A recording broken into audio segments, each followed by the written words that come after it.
Welcome to Prospective Doctors MCAT Podcast, brought to you by Med School Coach. Each week, Sam breaks down the highest yield MCAT topics so you can score as high as possible on test day.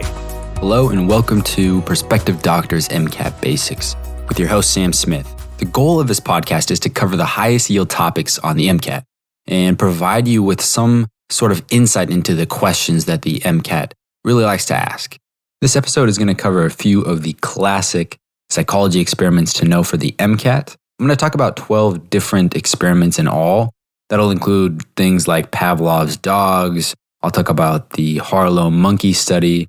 I'll talk about the Asch Conformity line experiment. I'll talk about the Watson little Albert experiment and a few more. And what I'll do is I'll give you a little background on each of these experiments.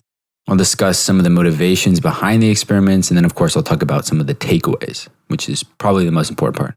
And this material is going to show up on one out of the 4 MCAT sections. That's going to be the Psych-Soc section. And what's interesting to me is that many of these experiments could probably not be done today. Well, I would say definitely not done today. A lot of them are pretty unethical according to today's standards. So just keep that in mind as I talk about these things, and hopefully you find this podcast helpful as well as interesting. And what I've done in the show notes is I have listed off each of the experiments that I talk about and put a time that you can skip to in the podcast if you just want to listen to one or two of these experiments that you don't really understand well to get a better grip on it, then do it, just so you know that's available.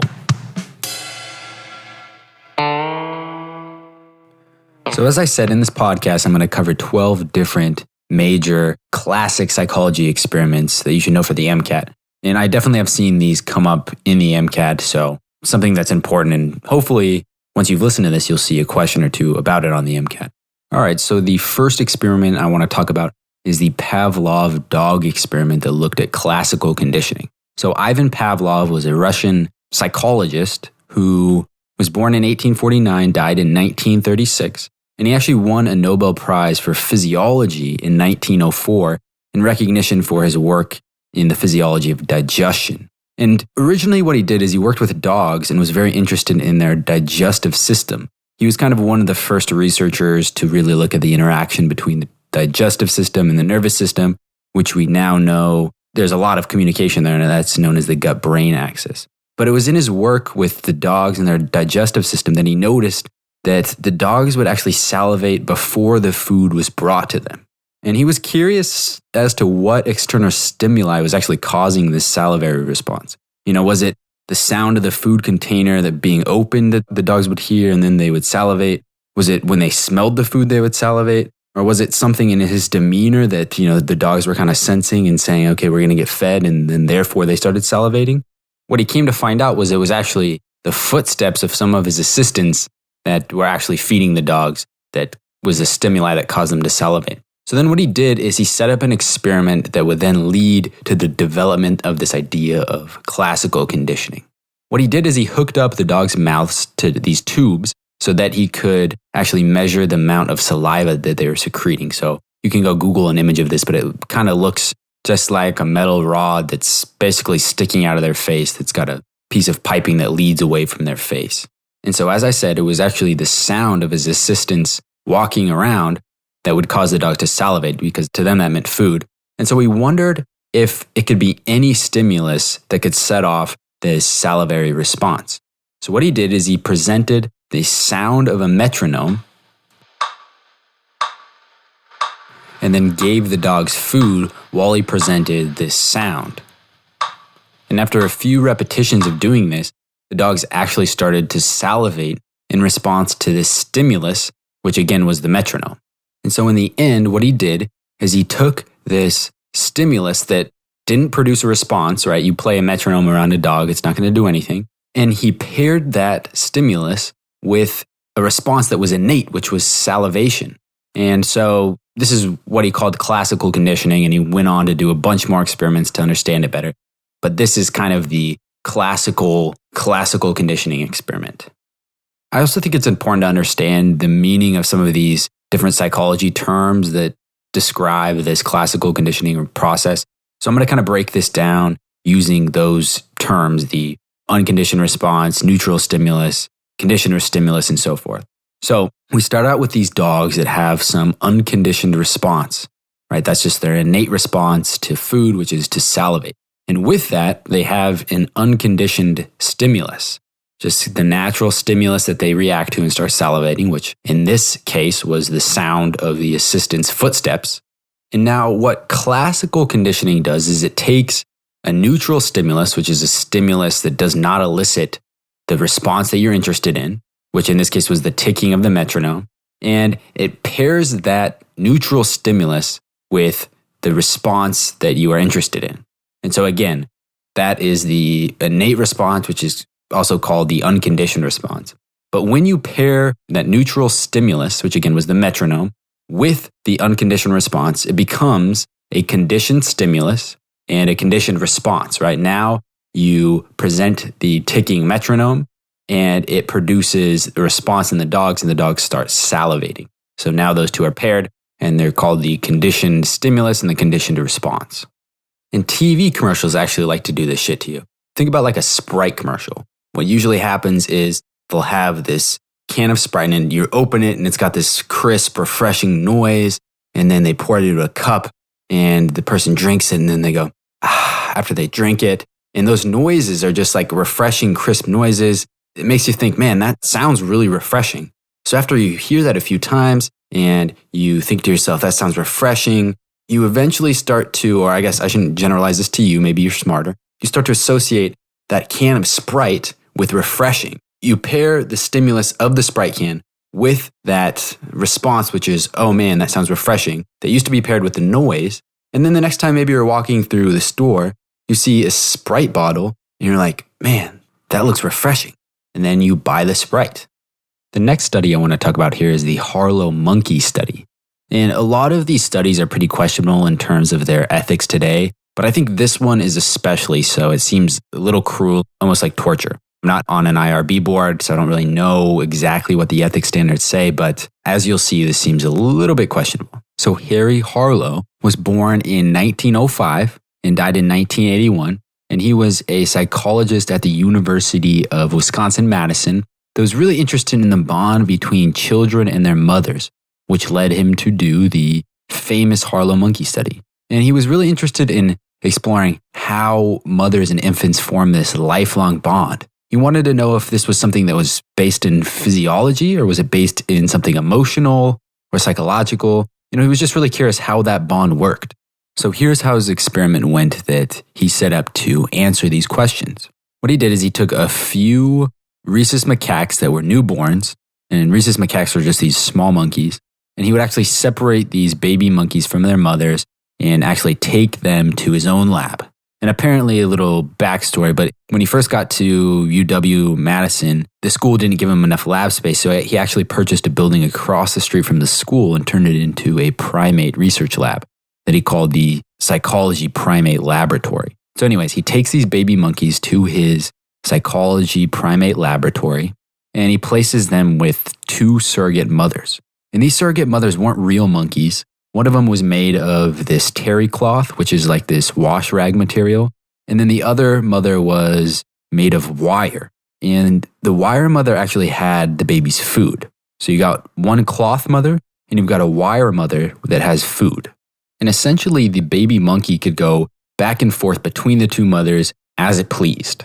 And Harlow was really interested in which mother the monkeys would spend most of their time with.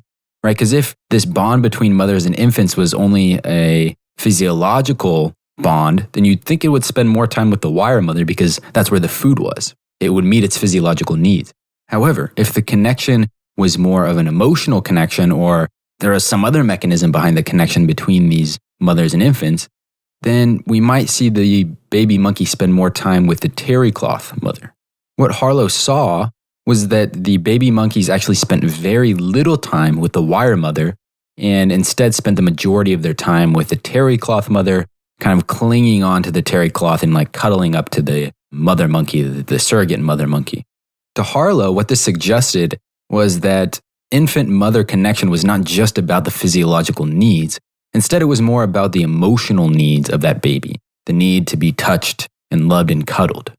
In another part of the experiment, what he did is he took the terry cloth mother and the little baby rhesus macaque monkey, and he put them in a new environment. And what the baby monkey would do is it would actually go around and kind of explore and be playful. And then if it found something new, sometimes it would be a little precautious, maybe go explore and then run back to its mom for safety, go explore more, run back to its mom for safety. However, if he just took the baby monkey and placed it in that new cage alone, well, he noticed that that baby monkey would have basically a freak out, right? It would scream and it would cry and would want that cloth mother to go with it. Then he got curious. He said, what if I take the wire mother and put it in with the baby into this new cage? What would happen? He saw the same thing happen as with the cloth mother. It had that confidence to go around and kind of explore because it associated the mother with being that protector. And so from this arm of the experiment, Harlow concluded that mothers play an important supportive role in social behavioral development and exploratory behavioral development. And if you're interested further in this experiment, you can go watch some YouTube videos. The baby monkeys are really cute, and it's kind of sad when they get freaked out when their mom's not around. And it's kind of sad to think that they were just taken from their mothers. But it was a very interesting experiment. And again, I don't think it's necessarily ethical at this point in time, but it was done and the results are interesting. The next experiment I want to talk about is called the Bobo Doll Experiment. And this was done by Albert Bandura, who was a professor at Stanford and again was a psychologist. And he's actually still living. He's 94 years old. If you look at a picture of him, he looks kind of like a skinny version of the grandpa from Up. So just have that in your mind as you listen to this experiment. So he was interested in vicarious learning, modeling, and imitation. And he was specifically interested in how children pick up behaviors from their parents or other role models in their lives. And this is his most well-known experiment, the Bobo Doll Experiment, and the one you're most likely to see on the MCAT. And so his experiment was like this. He took 72 children between the ages of 3 and 6 years old from the Stanford University Nursery School, I'm guessing with the parents' permission, and they were given a baseline test first to gauge their intrinsic levels of aggression. Next, he took the children and separated them into 3 groups of 24, and each of these groups was matched for aggression, meaning that, say for instance, I had 3 highly aggressive children that ranked highly aggressive on whatever scale he was using, then he would separate those children into different groups so that like the average aggression of each group was roughly the same. And you'll see in a sec why that's important.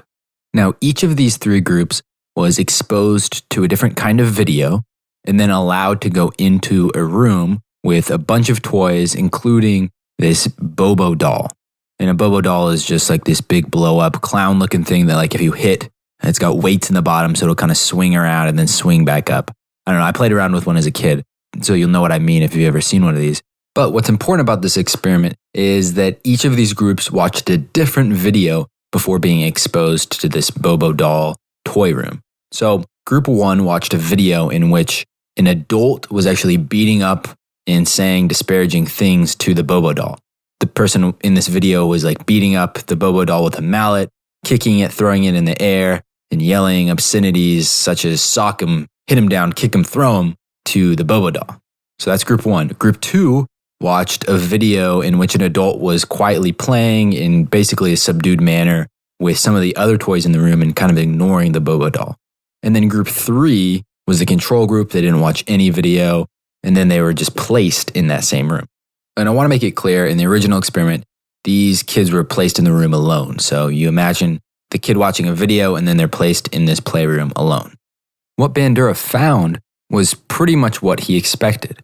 He saw that the children who viewed this aggressive, mean video before they went into the playroom were much more likely to act aggressively towards the doll, whereas the children who didn't watch the video or watched the nice video were much less likely to act aggressively towards the doll. And this supported the theory that Bandura is known for, which is the social learning theory.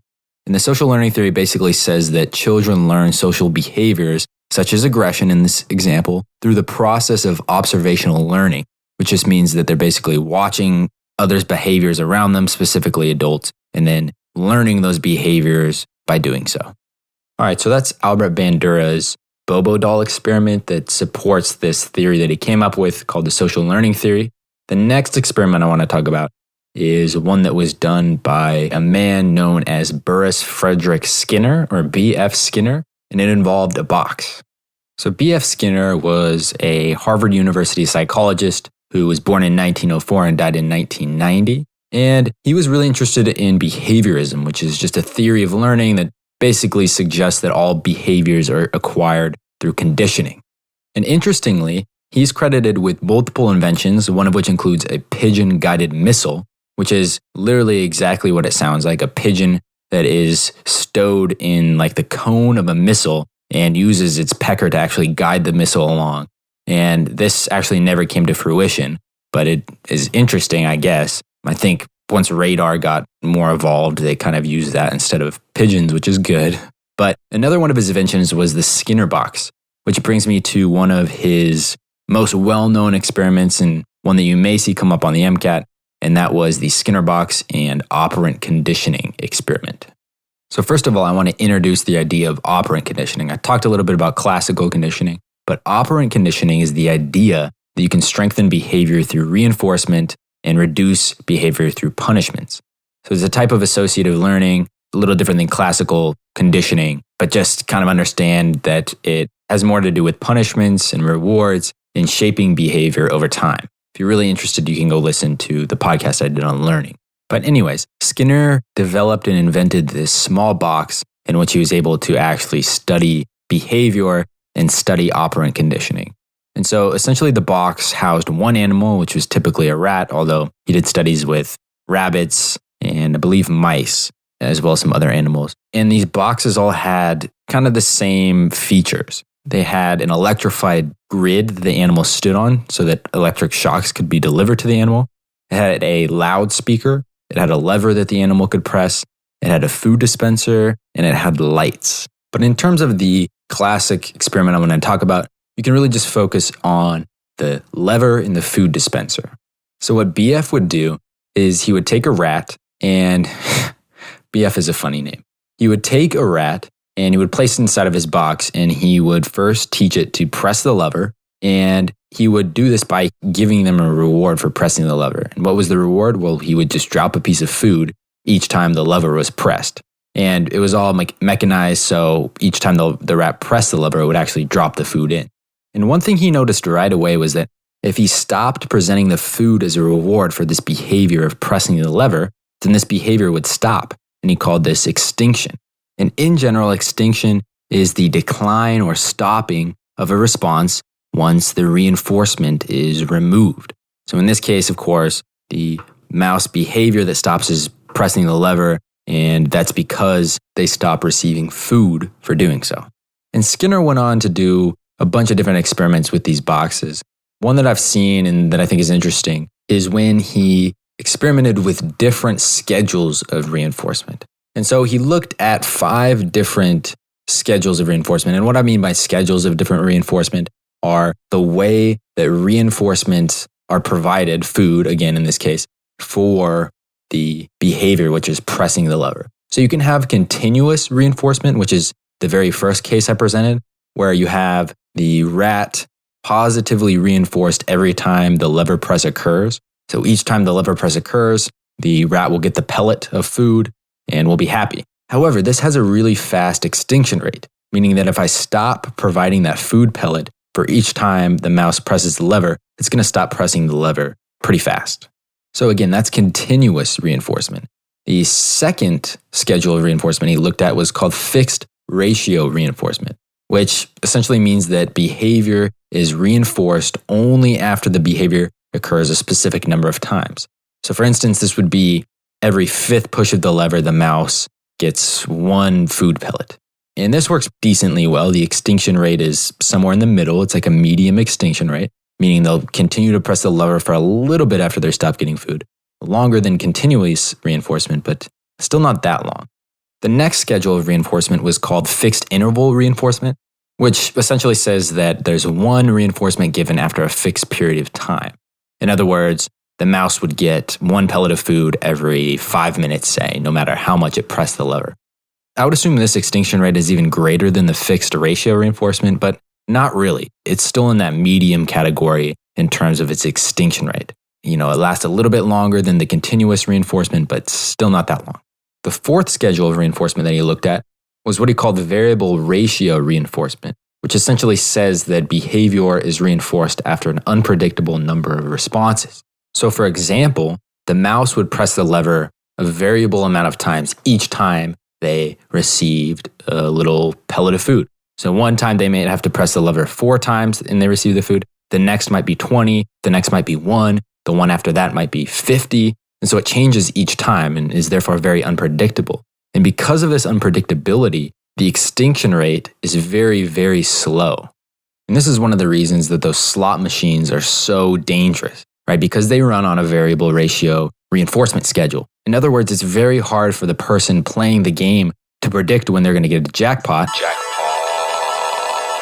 Because there is no set schedule of there being jackpots, right? It happens at unpredictable times, even though people think they can predict it. And, they think, oh, I'm so close, I'm just going to go for one more, even though that's not how the machine is programmed. Again, so that is variable ratio reinforcement, which is a very low extinction rate. The next and last reinforcement schedule I want to talk about here is called variable interval reinforcement, which is similar to the one I just talked about. But this is when after providing one correct response or pressing the lever, reinforcement is provided after some unpredictable amount of time. So assume, let's say that the rat has pressed the lever. Now they're given a reward after 5 minutes. Well, then the next time they'll press the lever again, the reward is given after 13 minutes. The next time it's given after 2 minutes, and it's just random time after each lever press. And again, because this is so unpredictable, the extinction rate is very slow. The last term I want to talk about here, and I mentioned it in the kind of intro to this experiment, was the term shaping. And all that means is that one can slowly shape the behavior of whatever subject you're looking at, whether that be human or mouse or some other animal, over time using operant conditioning. So you kind of slowly mold this behavior into the one that you like over time using operant conditioning, and that is shaping.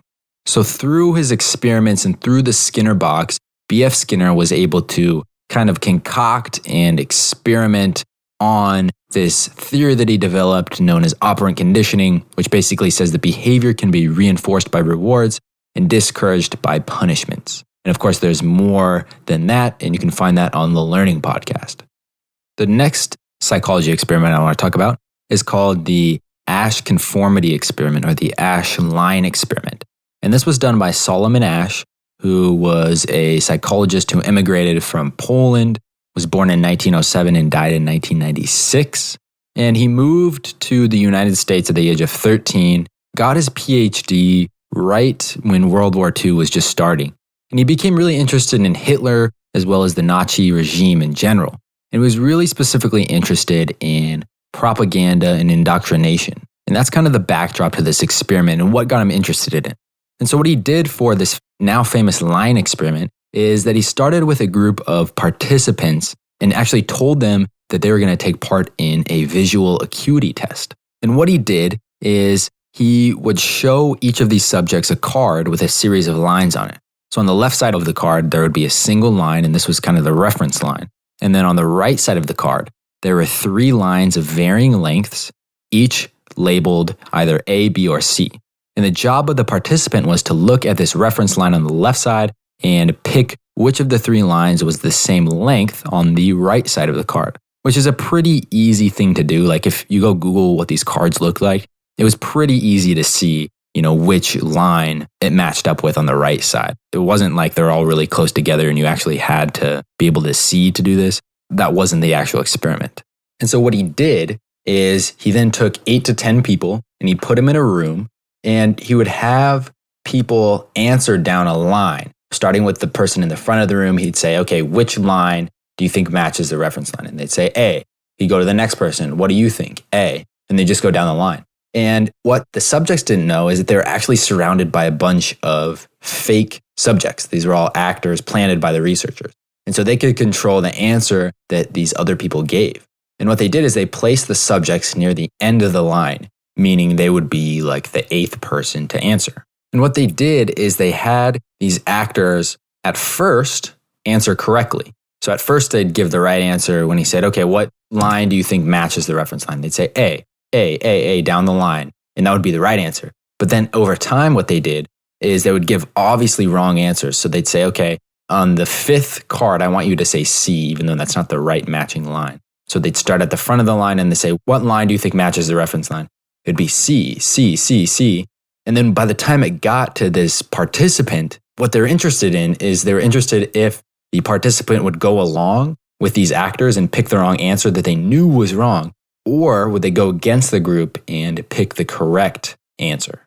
And he said that anytime someone chose the wrong answer to go along with the group, that was quote unquote conforming. And so what he found in this experiment was that 75% of people actually conformed at least once, which is pretty interesting in my opinion. 75% of people, that's a lot. Of course, that leaves 25% who never conformed once. That's still a great chunk of people that just are going along with the group. And more interestingly, Asch found that if he had just one of the fake subjects answer correctly, then only about 5% of people conformed. And he argued that this was evidence that having a minority group of dissenters in a larger group can have big effects on group decisions, right? If you're that one person in a group who is dissenting at some opinion, you're not very likely to actually express that out loud. But if you know you have others who are also willing to express that dissenting opinion, then you're more likely to then express that opinion, right? You've got all these other people backing you up. That's pretty intuitive, and I think that makes sense and is an interesting result of this experiment. The next experiment I want to talk about is called the Milgram Experiment, and it was done by Stanley Milgram, who was a Yale psychologist, born in 1933, died in 1948. And like Asch, he was really influenced by World War II in the Nazi regime. And around the time of this experiment, Adolf Eichmann was on trial for war crimes and crimes against humanity. And for those of you who don't know who Eichmann was, he was a high-ranking Nazi official that was in charge of coordinating what was called the, quote, final solution to the Jewish question, end quote, which was mass execution, which is horrible and sad. And in effect, he was the chief executioner of the Nazi regime. And so that's kind of the backdrop to Milgram's experiment. And what Milgram was really curious about was he was curious if Eichmann and these other Nazis were really these horrible people, or if they were just following the orders given to them from someone above them. And so this led him to conceive of his now famous and very controversial experiment. So here's the experiment. He started by recruiting a bunch of subjects, and they're between the ages of about 20 and 50 years of age. And he did this using an advertisement in the Yale newspaper. And these were people from many different walks of life, different professions, but I will mention that they were all men. And so what he told the subjects when they walked in was that he was studying the effect of punishment on learning and memory. He was not, in fact, studying the effect of punishment on learning and memory. In all, there were 3 people that took part in each session of the experiment, but only one of these was an actual real participant. The other were actors. And so the only real participant was called the quote-unquote teacher. And then there was one participant that was an actor that was called the experimenter, and they were this stern-looking person who was carrying a clipboard or something and looked like they were a researcher involved in the study. And then the third was a, quote, learner, who was on the other side of a wall so that they could not be viewed by the teacher, and they were also an actor. The experimenter would stand behind the teacher as the teacher would ask the learner questions. So you could imagine you've got this really official-looking researcher who looks like they're taking notes as this subject, who is a real subject, is asking an actor questions. And they're asking this actor questions through a speaker system because there's a wall that divides them so they can't actually see each other. Now, the teacher was told that for every time the learner gets a question wrong, they were to be shocked. And not only were they to be shocked, but at each wrong question they got, they were to be shocked in an increasingly severe manner. And during this process, the learner, who again was an actor, would make noises as if they were getting shocked and it was really painful. And what's actually funny about this experiment is that the only real shock that was delivered during this whole test was one that was given to the teachers themselves at the beginning of the experiment, just so they could see what it felt like. And I think this was really just to add a little bit of authenticity to the experiment. You know, if you're a participant in this experiment and the experimenter sits you down and says, okay, you're going to be delivering shocks, here's what one feels like. maybe it makes it a little bit more real in your head and you think you're actually delivering these shocks and you don't see through to the true purpose of the experiment. The shocking instrument itself, I think, is described really well in this Cal Berkeley textbook by a Mr. Encina. It says that, quote, shock levels were labeled from 15 to 450 volts. Besides the numerical scale, verbal anger is added to the frightful appearance of the instrument.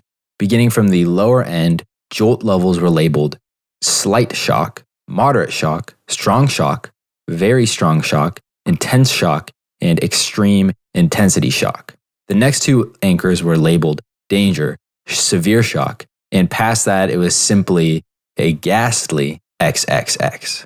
So this machine was pretty scary looking, or I guess you could say it looked pretty legit. And so in response to these supposed shocks, the learner, which was again an actor, would begin to grunt at 75 volts.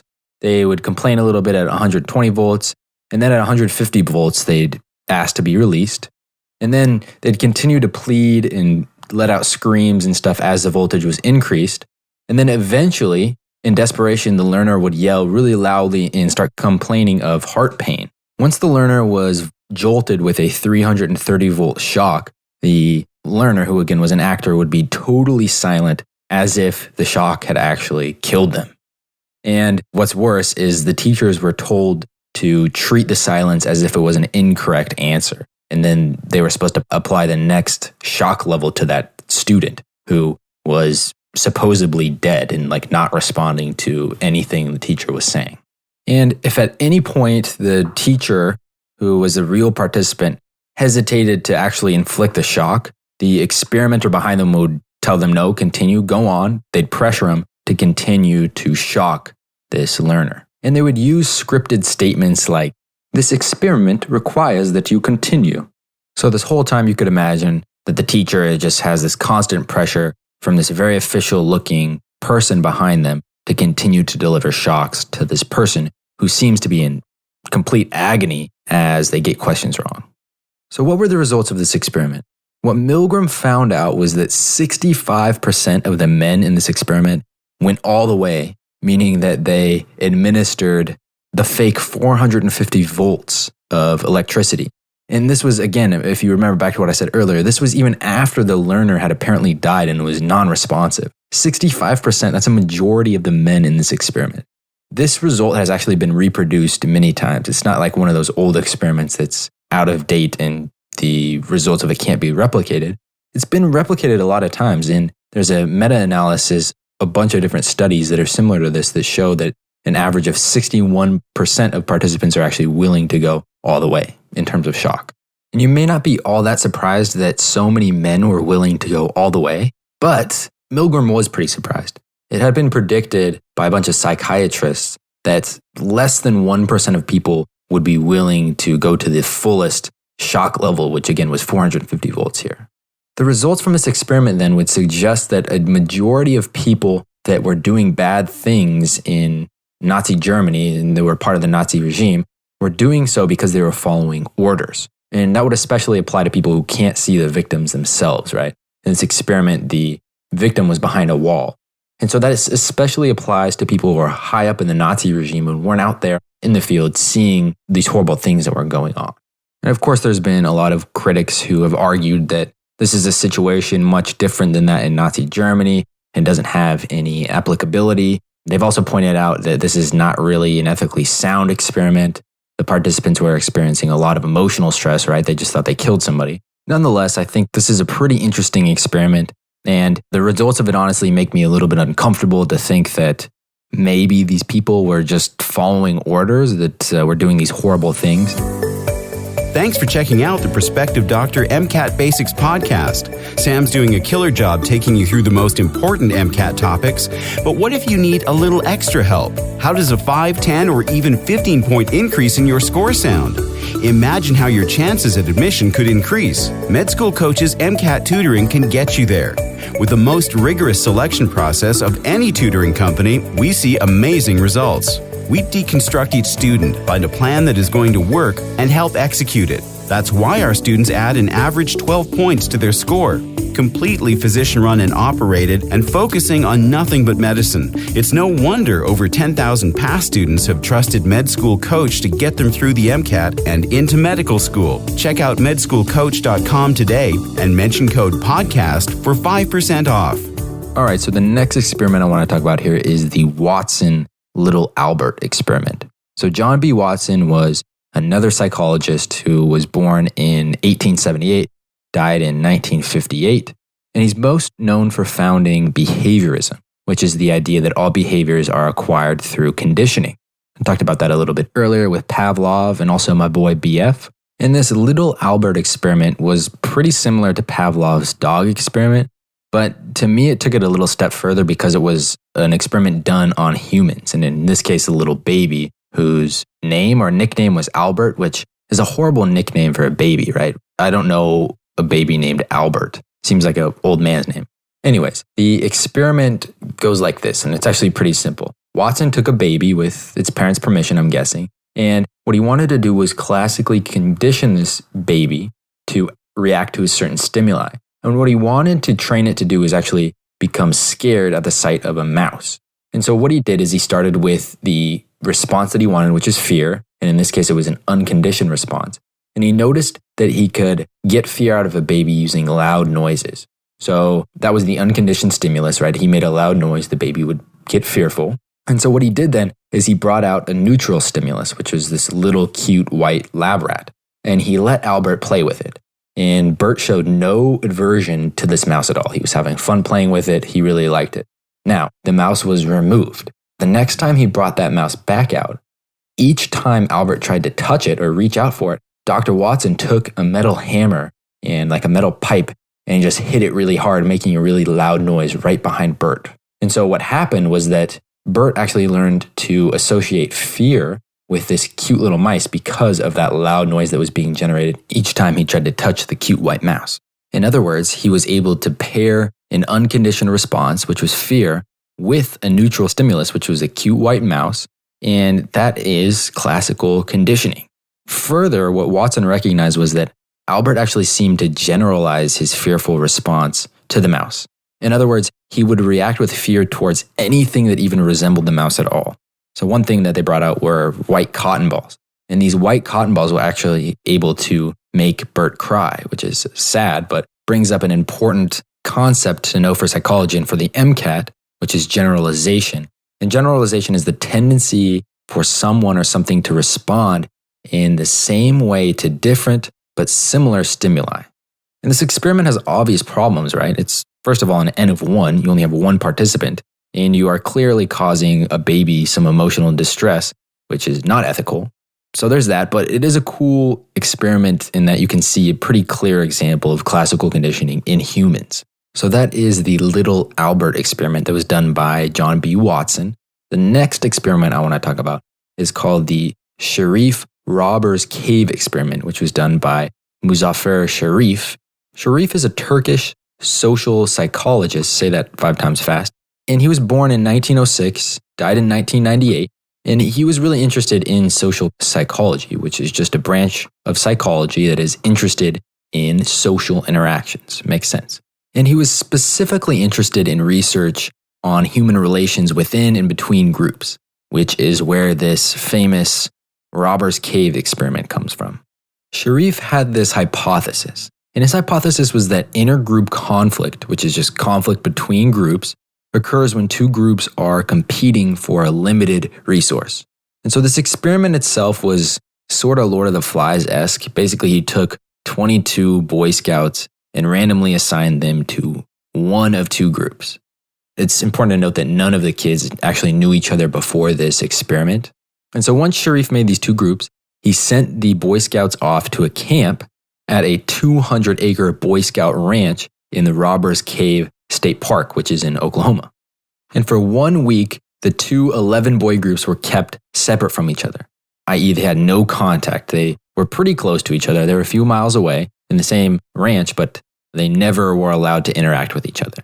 And what this allowed was for each group to kind of become tight-knit and form a close group. And they even went so far as to come up with group names for themselves. One group was named the Rattlers, and the other came up with the name the Eagles. And after this 1 week was up, each group was told that they would be competing with the other group in a series of games. And these were like basketball, tug of war, touch football, tent pitching, all these different games. And to up the ante, the researchers told them that the overall winner from all these games was to receive a really nice, big, attractive, shiny trophy. What happened next is that the tension between these two groups flared. They both took turns destroying each other's flag at one point. Again, they were the Eagles and the Rattlers, and they each had their own flag. So each group destroyed the other's flags. And then they planned sneak attacks where they snuck into the other's cabins and ransacked the place.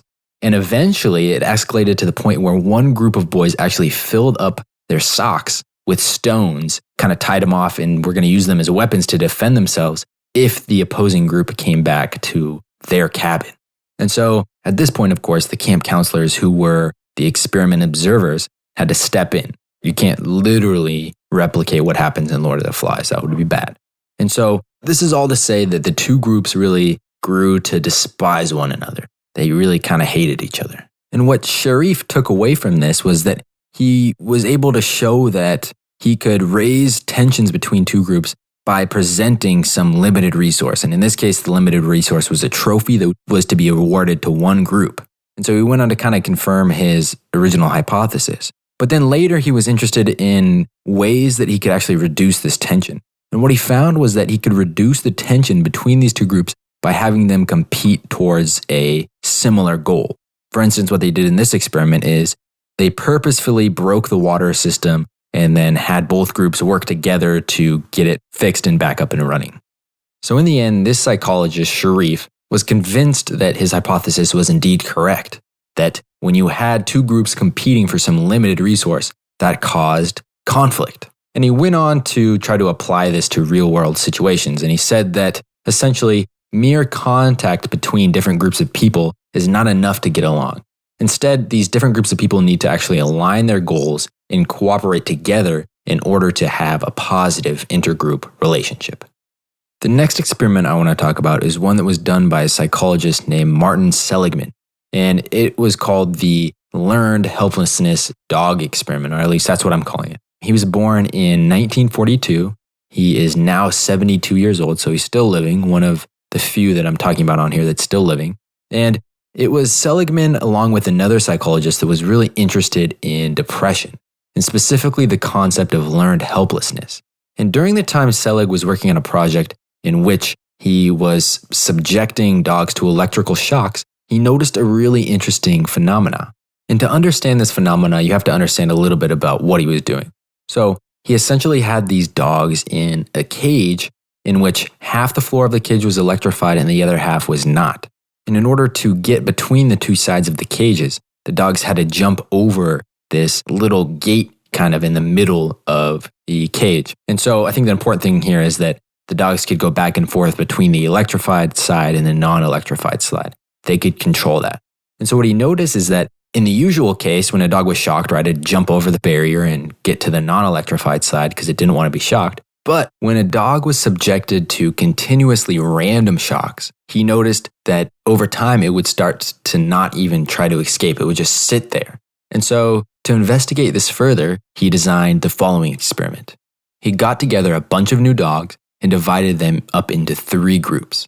The first group of dogs were strapped into a harness and were not administered to any shocks. The second group of dogs were strapped into the same harness, but were administered electric shocks that could be avoided if they pressed their nose against a panel. Then the third group of dogs were placed in the same harness and were given electrical shocks, but there's no way to avoid them. Then he took each of these dogs that had been strapped in and either shocked or not shocked, and he put them back into these cages that I previously described. And what he noticed, and what you probably would assume to be the case, is that the dogs that were in the harness and given electrical shocks with no way to avoid them didn't even try to escape the shocks in this half-electrified cage. And Martin developed his theory of learned helplessness based upon this experiment. And he said learned helplessness is when someone or some animal learns to act helpless in a situation based upon its previous experience, even though it can act to change its circumstance. In other words, in this experiment, the animal, which was a dog, perceived that stopping the shocks was out of its control. So it was like, why should I even try to move? I can't change this. And what he went on to believe is that this was one of the main drivers of human depression.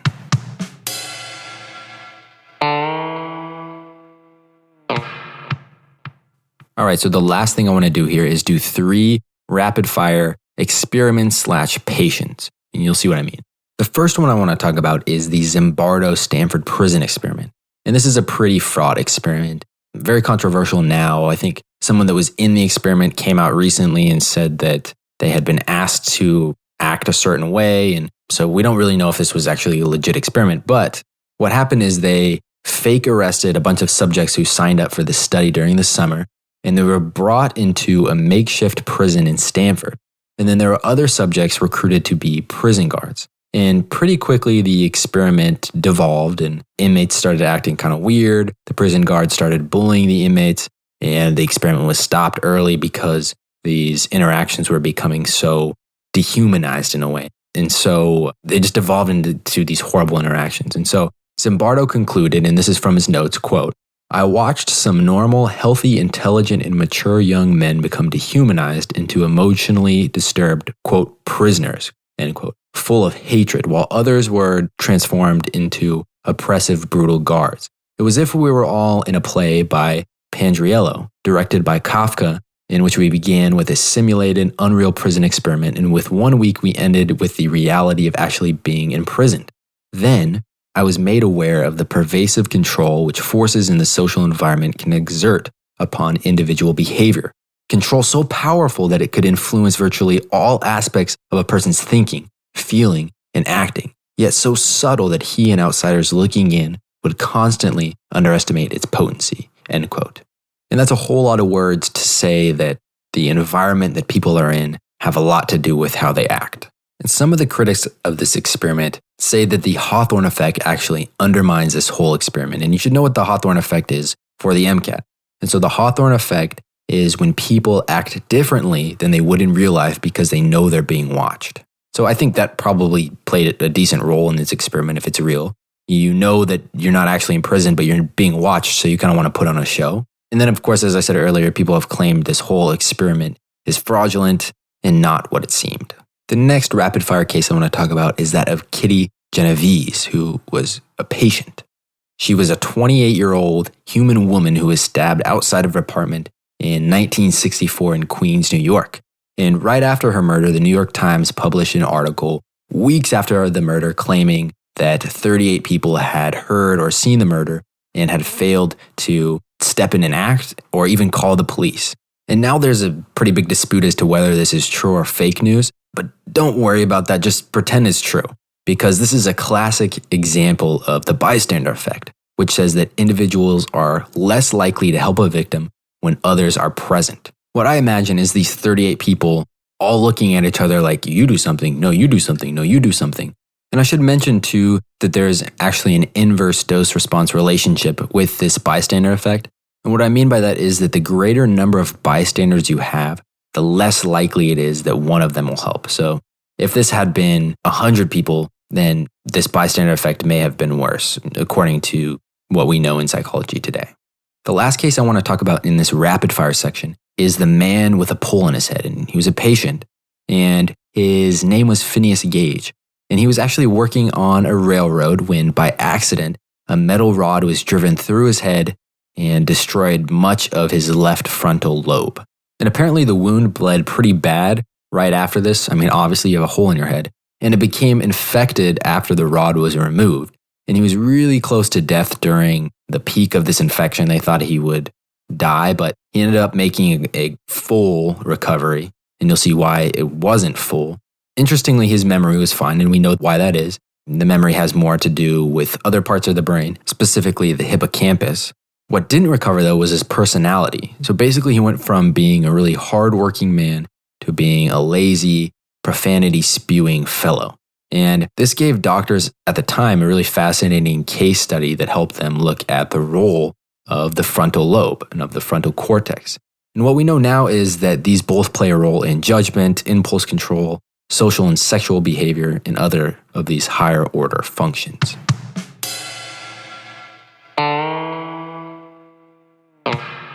All right, so that concludes this episode of Prospective Doctors MCAT Basics. As always, thanks for listening, and I hope this episode helped in your studies. If you like what we do, leave us a review on iTunes. It helps other people see us. Tell your friends, your neighbors, your children, everybody, your dog. I really appreciate it. See you next time. Thanks for listening to Prospective Doctors MCAT Podcast. If you're a pre-med, you'll want to check out prospectivedoctor.com for tons of free tools, articles, and more podcasts that cover your pre-med life. And if you need help on the MCAT or getting into med